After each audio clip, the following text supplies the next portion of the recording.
Hi, my name's Ariana Steiber, and this is my final language and cultural contact presentation. So for Semana Once, the activity I did was just watching a movie. It's called Lo más sencillo es complicarle todo. It's a movie I found on Netflix, and just like a quick overview of the movie is this girl's graduating from high school, and she's going to go on vacation. And she's never been in a relationship before, but she's interested in starting one, and it's with someone she grew up with, her brother's best friend.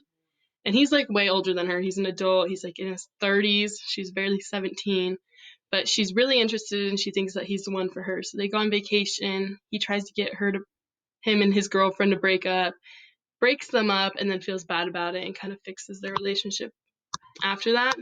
And so in the first half of the movie, the vocabulary I learned was extraño, which is weird, enamorarse de, fall in love, salir en citas, like to be dating someone, noticias, which is news because the guy she was in love with was a newscaster, and princesa, princess, like he called her princesa, kind of like in a sisterly way, like she felt like she loved him, but he just loved her like a sister.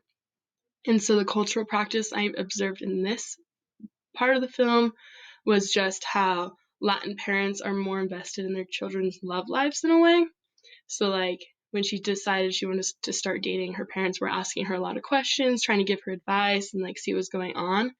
And while that still happens in America, and I know a lot of like English speaking parents still care about their children, it seemed like in the Spanish culture they're more protective and more invested in their love lives. And so for the next week, I finished the movie, and the vocab I learned was guapo, which means handsome, habitación, room, sorpresa, which is surprise, romper, break up, like the couple split up, and deprimido, depressed after getting broken up. And then so similar to the last cultural practice, just how Latin parents are overprotective romantically for their children. They're also overprotective just in general. And so, like, after graduating, they were going on this trip, but the parents wouldn't let them go on vacation alone. They had to have chaperones, which ended up being her older brother and his best friend. And so, I feel like it's more common here in America, not necessarily that, like, you're, like, treated more as an adult, but you kind of are, like, at 18.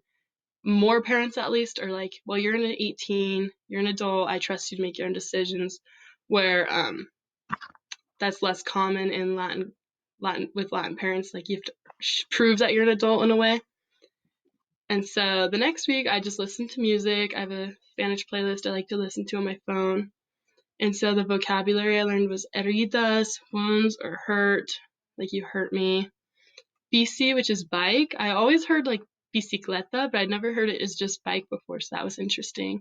Desesperado, which is desperate. Latiendo, beating, like my heart's beating. And despelucado, which is disheveled. And so just the cultural practice for this specific week that I noticed was just because I listened to various genres, but I noticed that just a lot of the songs spoke about some kind of relationships. So to Spanish-speaking people, they really emphasize family relationships of some kind, whether it be like family, or like love. And so, although it's like important here, it's more emphasized. Like they emphasize eating meals together and spending time together, whereas in America, people might just get home and eat dinner on their own in the rooms or in front of a TV. And so for the final week, I read El Libro de Mormón, the Book of Mormon, but in Spanish because I'm preparing to serve a mission for my church in Spanish. And the vocabulary I learned a ton, but the things I picked up, desechados, discarded, apesadumbrado, which is sorry, because before that I only heard like lo siento, avergonzados, which is ashamed, ciegos, blind, and empanaria, tarnish. And then the cultural practice I observed is just that they use the form vosotros often, which is you all, like as an alternative to ustedes. And that's not really common in all Spanish-speaking areas, but specifically in Spain. Whereas here we might learn it, but we don't necessarily use it. And so that's what I learned these last few weeks. Thank you for your time. Gracias por su tiempo.